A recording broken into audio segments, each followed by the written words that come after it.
좋은 아침입니다.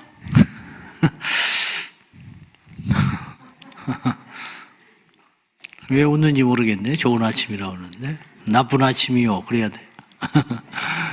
오늘 새날을 주신 하나님을 찬송하고 특별히 전해서 우리가 이렇게 기도할 수 있다는 게 보통 은혜가 아닙니다. 고린도전서는 에베소에서 AD 55년경에 기록을 했습니다. 자신이 개척한 교회가 뒤숭숭하고 분열되고 여러 가지 소리가 들려오니까 속이 타들어갑니다. 자기 자식과 같이 고난을 통하여 잉태하여 낳은 교회가 사단의 공격을 받고 옛사람을 버리지 못하고 그런 소리를 들을 때 처음에는 한심했을 것이고 나중에는 화가 났을 것이고 나중에는 불쌍했을 것이고 이렇게 하면서 첫 번째 편지를 보내놓고 바울이 굉장히 근심을 해요. 그래서 이제 그 고백이 2장에 나오는데요. 한번 제가 읽어볼게요. 2장 4절에 보면은 2장 3절을 제가 볼게요. 내가 이같이 쓴 것은, 여기서 썼다는 말은 첫 번째 편지를 의미합니다. 내가 너희에게 이미 편지를 한번 썼는데 내가 갈 때에 마땅히 나를 기쁘게 할 자로부터 도리어 근심을 얻을까 염려하며 또 너희 모두에 대한 나의 기쁨이 너희 모두의 기쁨인 줄 확신함이라. 4절, 내가 마음에 큰 눌림과 걱정이 있어 많은 눈물로 너희에게 썼노니, 이미 썼다고 그랬죠. 이는 너희로 근심하게 하려 한 것이 아니요 오직 내가 너희를 향하여 넘치는 사랑이 있음을 너희로 알게 하려 함이라. 첫 번째 편지를 보내놓고 그걸 쓸 때도 편치 않았고 써놓고 나서도 편치 않았다. 싫은 소리를 해야 했고 책망을 해야 하고 고린도 교회에 일어나는 여러 가지 문제들에 대하여 바울이 엄하게 꾸짖어 놓고는 그것 때문에 또 이들이 마음에 근심할까 봐 너무너무 내가 걱정이 된다. 이거 아비의 마음이죠. 자식이 잘못했는데 혼내놓고 돌아서서 더 걱정하는 그런 마음으로 이제 있었는데, 오늘 고린도 후서 두 번째 편지를 보내면서 첫 번째 보낸 편지를 듣고 고린도 교회가 많이 돌이키고 회개해요. 그걸 놓고 이제 기쁨으로 두 번째 편지를 보내게 되는 장면이에요. 어찌됐든 55년경에 첫 번째 편지를 보내놓고 1년여가 지난 다음에 빌립보에서 두 번째 서신을 고린도 교회에 보내게 됐습니다. 자, 이제 어떤 내용으로 고린도 후서가 진행이 되는지 한번 살펴볼 터인데요. 자, 먼저 4절을 한번 보겠습니다. 4절 다 같이 시작. 우리의 모든 환난 중에서 우리를 위로하사 우리로 하여금 하나님께 받는 위로로서 모든 환난 중에 있는 자들 등이 위로하게 하시는 이시로다. 우리 하나님이 어떤 하나님이냐? 찬송하자. 3절에 그는 우리 주 예수 그리스도의 하나님이시다. 그는 자비의 아버지이시다. 모든 위로의 하나님이시다.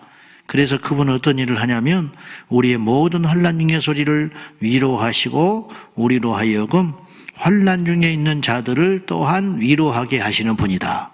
이렇게 바울이 만난 하나님, 바울이 경험한 하나님에 대하여 이렇게 말씀을 하고 있는데, 여기서 우리 하나님은 어떤 분이냐? 환난 중에서 위로하시는 하나님.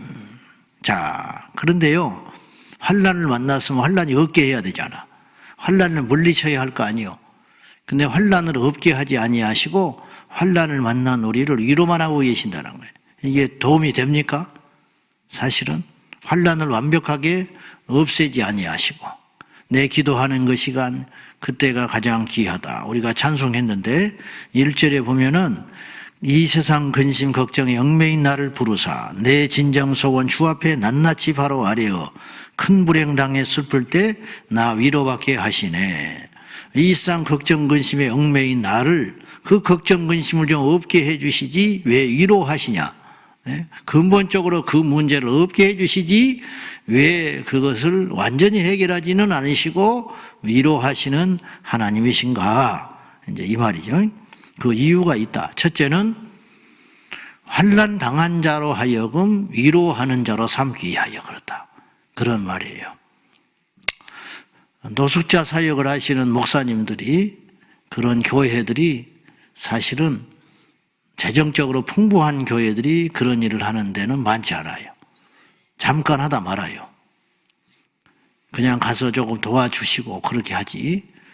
그런데 지속적으로 하는 교회들은 어떤 교회냐? 어려움에 처했던 교회, 그리고 어려움이 있는 교회들이에요. 배고픈 자가 배고픈 자의 심정을 아는 거예요. 시카고의 프레이즈 오브 하우스, 기도의 집, 하우스 오브 프레이어, 그 기도의 집 김광수 목사님 노숙자 사역을 하시는데 그 교회에 가면 노숙자가 회심해가지고 그럼 가면 자체가 은혜예요. 하나님의 역사가 놀랍구나.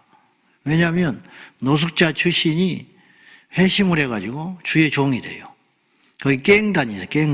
깽단 출신. 머리를 지금도 깎고 이렇게 여집어 이렇게 보면 여지없이 깽단으로 모습을 그래요. 머리 깎았지요. 문신 이렇게 했었죠. 뭐 해골 바가지 같은 거 이렇게 문신되어 있고요. 머리를 깎고 그 다음에 이렇게 지금도 그러고 다녀요. 그리고 이제 있어. 금 가짜 같은데 쇠사슬 금 같은 거 이런 거 있어요. 그걸 이렇게 걸고 여기다가 옷에다가 이렇게 해가지고 이렇게 치렁치렁 할리 데이비슨 오토바이 타고 다니면 선글라스 끼고 이렇게 하고 다니잖아요. 꼭 그런 복장을 하고 그분이 거기서 부목사에 사역을 해요. 또 한 친구는 젊은 친구 그때 결혼한다고 그랬는데 그 친구는 마약 유통업자였어요. 한인인데 아까 그 깽단은 미국 본토 사람이고 또 한 친구는 그 마약을 집에서 만들고 마약을 유통시키고 했던 한인 젊은이. 그러다 처음에 교회에 왔을 때 완전히 눈동자가 막 살기가 가득 차고 이렇게 그랬던 친구인데 그 친구가 거기 와서 회심을 했어요. 그냥 노숙자 출신들이야. 전부 다. 노숙자 출신에다가 근데 회심하고 나중에 신학을 하고 주의 종의 길을 가지고 그 목사님의 든든한 동력자가 됐어요. 그러니까 그들이 그걸 못 떠나요. 그들이 노숙자를 이해해. 우리는 이해 잘 못해. 왜 저렇게 살지? 그렇게 접근하잖아요. 솔직히 그러잖아. 왜 저렇게 사냐 이 말. 인생을 이렇게 낭비하고 살까? 근데 그분들은 그렇게 접근하잖아. 그들을 껴안아줘요. 그들을 위로해요. 왜냐? 자기들도 노숙자 생활을 할 때 누군가 위로가 필요했기 때문에 그 심정을 잘 아는 거예요. 저는 죽었다 깨어나고 신학을 100년, 1000년 해도 그들의 마음을 이해하기가 쉽지 않아요. 우리 하나님께서 친히 당신의 아들 예수 그리스도를 이 한계를 가지고 더러우니 육체 덩어리를 입히시고 이 땅에 인카네이션, 성육신 하셔서 우리의 고난을 친히 경험케 하셨다. 이 말이죠. 여러분, 그분도 아실 수 있어요. 인간의 나약함과 고난을 아실 수 있죠. 전지전능하신데. 근데 경험하지는 못하시잖아요. 그래서 그분이 친히 경험하러 이 땅에 오신 거예요. 이게 기적입니다. 이게 기적이야. 이게 사랑입니다.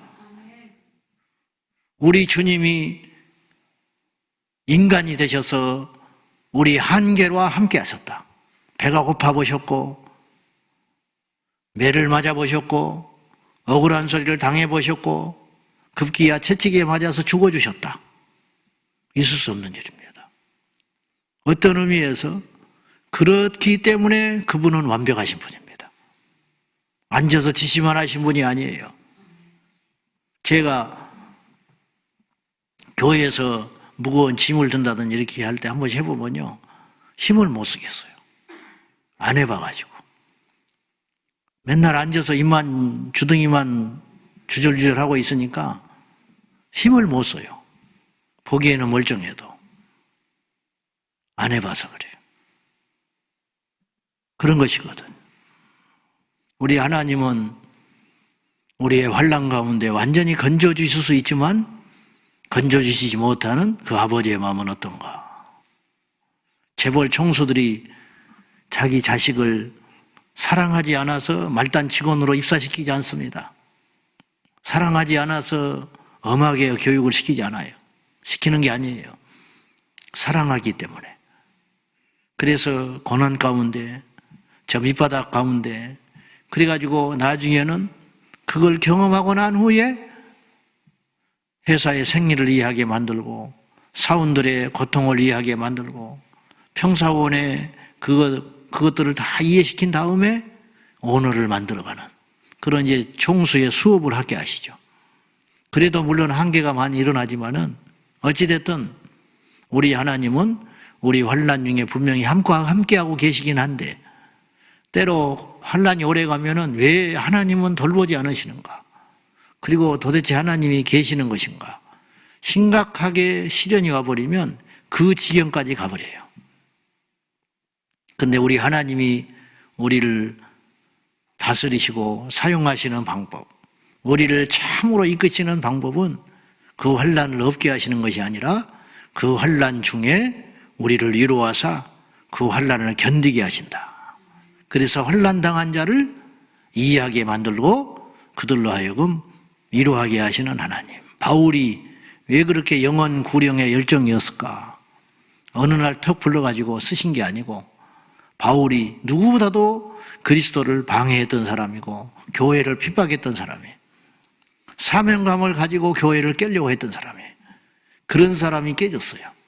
그런 사람이 주님을 만났어요. 그렇기 때문에 그 누구보다도 그리스도에 대한 복음에 대한 그 확신이 절절하고 순교하는 데까지 가는 거예요. 누가 전도할까요? 그것은 불신자였던 사람들이 전도를 하는 거예요. 내가 불신자였을 때 너무너무 위험한 삶을 살고 있었다. 제가 한때 청소년 사역에 사로잡혀가지고 대단한 일을 한 건 아니지만 선교회도 만들고 애들을 보면 막 심장이 뛰던 때가 있었어요. 그건 왜 그러냐? 내가 그때 주님 만났거든요. 내가 16세 주님을 만났기 때문에 이 아이들을 보면 심장이 뛰더라고. 내가 주님을 그때 만나지 않았다면 지금 어떻게 됐을까? 그래서 청소년 집회를 수없이 했어요. 욕을 먹어가면서 이단 소리를 들어가면서 교회에 이만큼도 지원을 받지 못하고 외롭게 온갖 욕은 다 들어먹으면서 그런데 왜 그렇게 할 수밖에 없었냐? 누가 하라는 게 아니에요. 뭐 지원이 있어서 한 것도 아니에요. 그 일을 하게 된 이유는 뭐냐면 내가 그때 주님을 만났기 때문에. 그 하나님이 그렇게 쓰시는구나. 하나님의 역사는 모르는 거예요.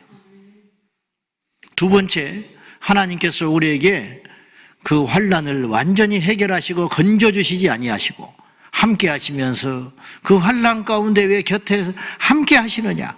그리고 위로만 하고 계시느냐? 9절 말씀이에요.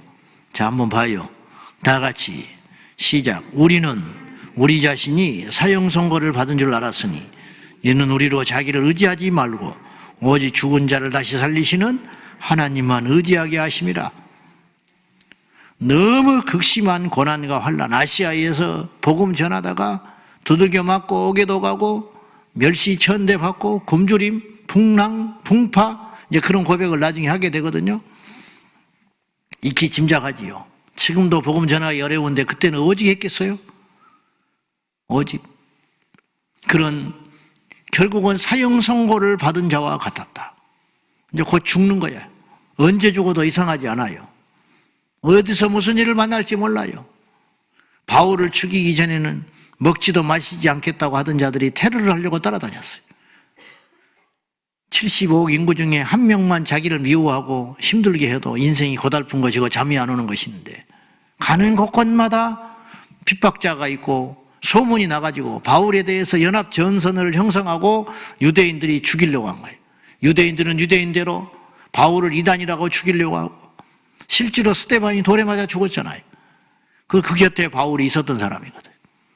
죽어도 이상하지 않는 거예요. 명예살인이죠.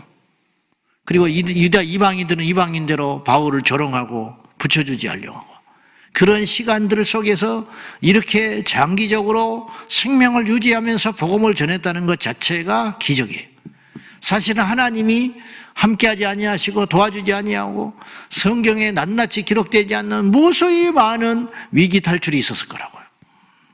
그것이 없었다면 그 오랜 시간 동안 약 30여 년 동안 바울이 그렇게 복음을 전할 수가 없었을 거예요. 그런데 그렇게 하셨던 이유가 뭐냐? 살 소망이 끊어져 버리고 사형 선고를 받은 자와 같이 하루하루 살얼음판을 걷게 하신 이유가 무엇일까? 마음 편하게 복음 전하게 하시고 당당하게 복음을 전하게 하시고 힘있게 복음을 전하게 하시지 않고 그렇게 그냥 아슬아슬하게 그렇게 하신 이유가 무엇인가? 만나를 1년치를 주지 아니하시고 날마다 만나를 주신 하나님은 왜 그러셨는가? 광야를 위해 40년이나 걷게 하셨는가? 사흘 길이면 갈 길을. 그것은 오직 죽은 자를 다시 살리시는 하나님만 의지하게 하시려고 주님이 그리 하셨다. 여러분, 우리 하나님이 하신 일을 함부로 몰라요. 설교를 이렇게 하고 있으니까 성경 좀 읽고 신학 좀 했다고 목회 좀 했다고 하나님이 이런 분입니다. 왜 안 믿습니까?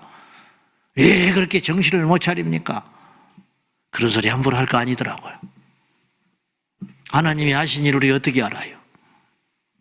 고난 중에 있는 성도 여러분, 기도의 제목에 있는 성도 여러분, 주님이 그 기도를 듣지 않는 것이 아니고 능력이 없으신 게 아니고 그 고난을 외면하신 게 아니고 너는 그걸 제거해버리면 나를 안 쳐다볼 사람이야. 너는 받은 은혜가 너무 커. 바울이 그랬잖아요. 육체의 가시 가운데 그 가시 왜 안 제거해 주시면 이거 가시 없어지면 내가 더 힘있게 복음 전할 것인데 내가 이거 에너지 너무 낭비하잖아. 이거 아파서 이것 때문에 제가 저기를 못 가잖아요. 이것 때문에 손실이 너무 많아요. 차라리 이 시간에 나를 건강하게 해주시면 내가 더 많은 사람을 만나고 더 많은 장소에서 복음을 전할 수 있을 것인데 주님은 왜 이걸 고쳐주지 않습니까? 내 손을 통해서 다른 사람 병은 고쳐주면서 왜 내 병은 안 고쳐주십니까? 주님은 정확하십니다. 주님은 말씀하셨어요. 네가 받은 은혜가 네게 충분해. 이것으로 인하여 네가 교만하지 않게 하기 위하여 네 육체의 가시를 깊이 하나 박아놨어. 그대로 기도하지 않습니다. 바울이 그 문제로 기도하지 않아요. 왜냐? 하나님이 주신 유익함이기 때문에.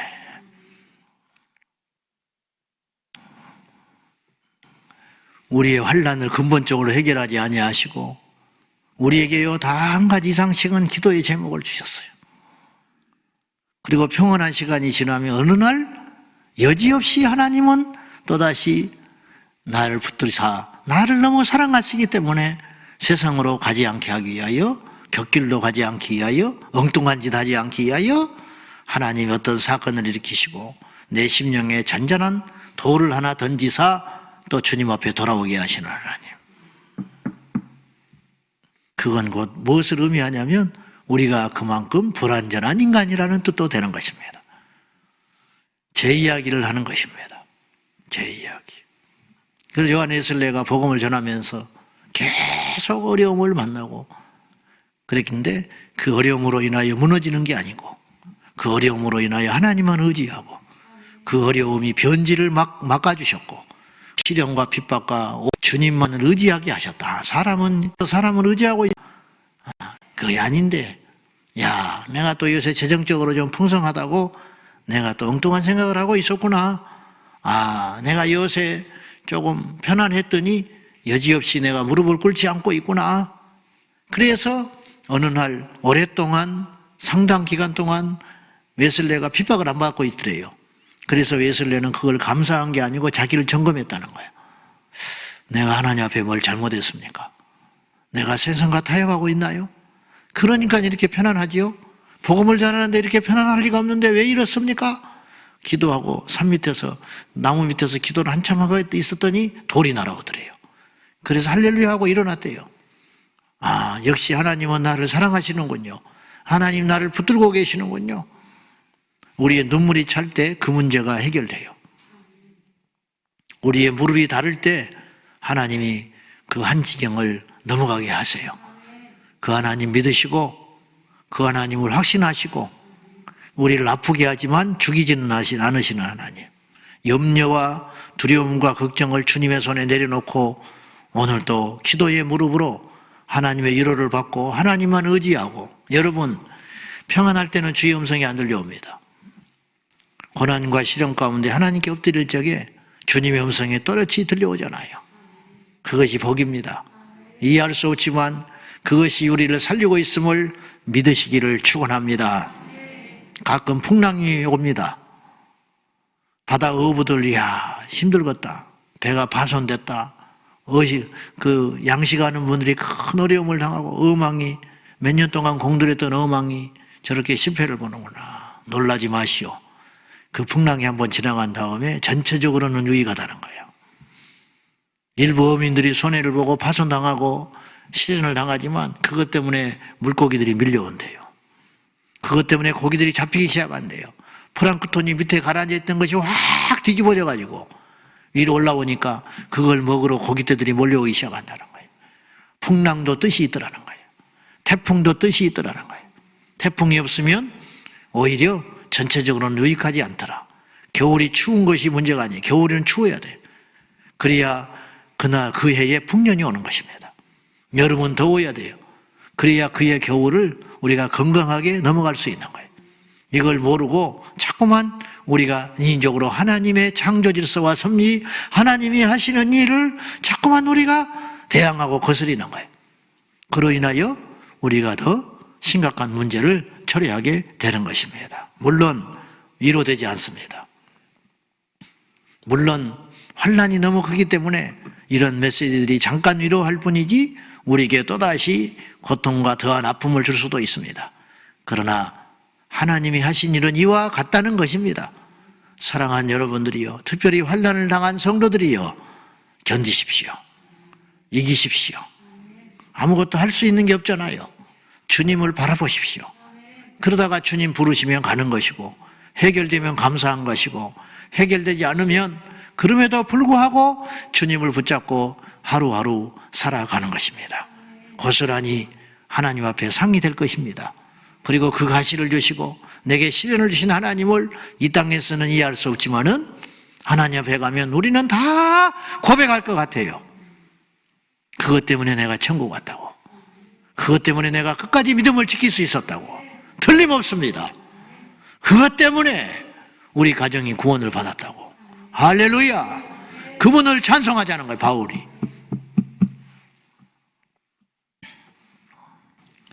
한 가지만 더 살피면 아멘이라는 말이 나오는데, 우리 예수님께서 그분께 오직 하나님 아버지께 아멘만 하셨다는 거예요. 예 하고 아니라 하지 않으셨다. 우리 또한 그분의 명령 앞에 아멘만 하자 그러는 거예요. 아멘은 무슨 뜻입니까? 믿습니까? 믿습니다. 진실로, 뭐 그런 뜻인데, 결국은 오늘 말씀 20절 말씀 읽고 마칩시다. 다 같이 시작. 하나님의 약속은 얼마든지 그리스도 안에서 예가 되니 그런즉 그로 말미암아 우리가 아멘하여 하나님께 영광을 돌리게 하느니라. 우리가 아멘하면 주분이 영광 받으세요. 도대체 그분이 누구길래 거절하지 않냐 이 말이에요. 왕의 시종들이 왕을 무시하면 왕도 우스워지는 거예요. 다른 나라 왕 앞에서 왕을 무시하면 우습게 되는 거예요. 왕을 존중하면 왕이 영광을 받습니다. 우리가 그분의 명령 앞에 아멘하면 그분이 영광을 받으신다, 그런 말이에요. 주님의 약속은 다 성취되었습니다. 그래서 우리는 무조건 하나님의 약속은 얼마든지 그리스도 안에서 성취되었다. 우리를 구원하시겠다는 약속, 우리와 함께 하시겠다는 약속, 성령을 보내신다는 약속, 부활의 약속, 천국의 약속, 구원의 약속, 다 그리스도 안에서 이미 성취되었다. 예가 되었다. 그런즉 우리 또한 그로 말미암아, 그 예수 그리스도로 말미암아 우리가 하나님께 아멘하여 그분께 영광을 돌리자. 신앙은 예만 있는 거예요. 아멘. 노가 없는 거예요. 여러분, 그분의 명령 앞에 타협하지 마세요. 그분의 명령 앞에 협상하지 마세요. 시간 낭비입니다. 그분의 명령 앞에 줄다리기 하지 마시오. 아멘. 아멘 해버리는 거예요. 이리 해라. 좀 이따 하면 안 될까요? 내 형편을 아시잖아요. 안 된다는 거예요. 영광을 못 받으세요. 그분이 우리에게 뭐 좋고 나쁘고는 두 번째고, 그분이 무엇이 당합니다. 말씀으로 명령하신 하나님, 메시지로 명령하신 하나님, 그분 앞에 아멘하면 그분이 언제든지 영광을 받으실 줄 믿고, 우리 앞으로 우리에게 나쁜 습관이 있어요. 따지고 순종한다는 거예요. 그러지 말라. 아브라함처럼 아멘하라. 아멘. 무리를 걸으라. 아멘. 걷는 거예요. 빠질 거 생각 안 하는 거예요. 이삭을 바치라. 아멘 해버리는 거예요. 바친 다음에 어떻게 할까요? 둘째를 줄라나? 하나를 바치면 열을 줄라나? 그런 생각 안 하는 거예요. D가 없어요. 우리에게는 D가 없는 거예요. 그냥 하나님 믿으라. 믿는 거예요. 가라. 가는 거예요. 죽으라. 죽는 거예요. 기다리라. 기다리는 거예요. 그들이 어떤 일이 일어날까? 그분께 맡깁시다. 우리 계산으로 됩니까? 안 됐잖아요. 오직 그분께 아멘하여 하나님께 영광 돌리는 저와 여러분 되시기를 축원합니다. 오늘 두 가지의 말씀을 맥으로 봤습니다. 우리의 고난과 시련 가운데 위로하시는 하나님. 왜 그러시는가? 근본적인 문제를 해결하지 아니하시고 우리를 위해 붙잡고만 계시는가? 그것은 그런 자를 위로하는 평화의 도구로 쓰시려고, 또한 주님만 바라보게 하시려고. 그래서 그런 일을 행하시는 하나님은 미쁘시니 우리는 오직 그분의 하신 일에 따지도 말고 묻지도 말고 아멘하여 그분께 영광 돌리는 삶을 살라.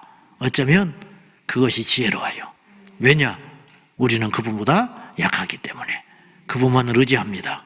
그분께 맡깁니다. 그분만을 바라봅니다.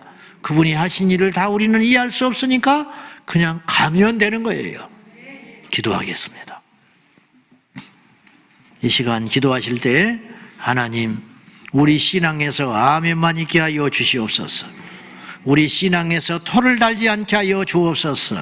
가라. 아멘. 서라. 아멘. 죽으라. 아멘. 우리 하나님 앞에 아멘하는 신앙으로 회복하게 하여 주소서. 이 시간 기도할 적에 우리의 삶에 하나님께서 우리를 버리신 게 아니고, 우리의 기도를 외면하는 것이 아니고, 듣고 계시고 함께 하시지만 우리를 하나님께서 온전케 하시려고 우리를 더 큰 뜻이 있으셔서 잠깐 환난 가운데 허락하시는 하나님을 바라보며 아멘하며 나가게 하여 주옵소서. 다 같이 기도하겠습니다. 살아 역사하신 하나님 아버지, 오늘도 인간의 연약한 성정을 가진 우리들이 아멘하며 나아갑니다. 주님 앞에 하시는 일을 어찌 우리가 토를 달며, 주님이 하신 일을 우리가 어찌 측량할 수 있으며, 주님이 하신 일을 우리가 어찌 계산할 수 있겠습니까? 주님이 하시는 일을 바라보며 갑니다. 무조건 아멘합니다. 무조건 나아갑니다. 사람들은 우리를 어리석다 말하지 못하나, 말할지 모르나 우리는 더 순종하지 못하여 가슴이 아픕니다. 하나님의 뜻에 더 아멘하지 못하여 우리는 부끄러울 뿐입니다. 오직 아멘하여 주님께 영광을 돌리게 하시고, 오직 아멘하여 하나님의 살아계심을 확증하게 하옵소서. 심히 부족하고 연약한 우리를 부르신 하나님, 오늘 이 시간도 우리와 함께 하시는 주님을 찬양하며 경배합니다. 믿음의 주여 온전하게 하신 예수님만 바라보게 하여 주소서. 오직 하나님의 뜻에 아멘하며 나갔던 주님, 주님의 뜻을 거절하지 아니하시고 십자가를 주셨던 주님, 우리도 아멘하여 그분의 뜻에 순종하며 나가게 하여 주소서. 환난을 당한 성도들이 있습니다. 수십 년 기도했건만 여전히 그 기도가 응답받지 못하는 우리들이 있습니다. 주여 어찌하면 좋습니까? 주여, 그러나 오늘 우리가 이 시간에 주 앞에 있나이다. 오늘 우리가 이 시간에 주 앞에 서 있나이다. 하나님 아버지, 우리와 영원히 함께 하시겠다고 허락하신 하나님, 우리와 영원히 떠나지 아니하시고 함께 하시다는 그 약속을 믿습니다. 우리 주님만을 의지하게 하시려고, 이 어려움을 당한 자들을 위로하게 만드시려고 우리를 먼저 부르사 우리와 위로하시되 함께 하시는 하나님, 우리 하나님 환난 중에도 낙심하지 아니하며 고난 중에도 무너지지 않는 것이 기적인 줄로 믿습니다. 주여, 우리와 함께 하셔서 우리와 동행하신 주님을 찬양하며 오늘 이 아침에도 아멘하게 하여 주옵소서. 주여 믿습니다. 아버지 하나님, 하나님이 하신 일을 우리가 어찌 측량할 수 있습니까? 내일 일을 우리가 어찌 압니까? 그래서 우리는 아멘만 하고 나아갈 것입니다. 주 예수여, 오늘도 고난당한 우리 성도들이 있습니다. 시련과 환난 가운데 눈물로 기도해야만 하는, 돈으로도 해결이 안 되고 시간으로도 해결되지 아니하고 사람의 능으로도 해결하지 못하며 오직 내가 그 짐을 짊어지며 가야 할 그 무거운 짐을 가지고 이 아침에도 기도하는 성도들이 있습니다. 주님 어찌하여 그 근본적인 문제를 해결하지 아니하십니까? 주여, 반드시 해결될 줄로 믿습니다. 눈물이 차게 될 때에, 우리가 연단을 통과할 때에, 우리가 성숙하고 무르익어졌을 때에, 그 문제가 필요 없다 여겨질 때에 그것을 거두시는 하나님을 찬양하며 아멘합니다. 사단의 참소에 속아 무너지지 않게 하시고, 불평하지 않게 하시고, 원망하지 않게 하시고, 시험에 들지 말게 하시고, 오직 그분은 미쁘시니 그분의 약속이 다 이루어졌으니 그분께만 아멘하며 나가게 하여 주옵소서. 아니라 하는 신앙이 되지 말게 하시고, 믿습니다, 될 줄로 압니다, 오직 아멘하며 나가는 우리 모두가 되게 하옵소서. 예수님의 이름으로 기도하옵나이다. 아멘. 주여, 주여, 주여. 살아 역사하신 하나님 아버지, 이 아침에도 우리를 아멘으로 부르신 주님을 경배하며 찬양합니다. 믿음의 주여 온전하게 하신 예수님만 의지합니다. 주 예수여 붙잡아 주소서.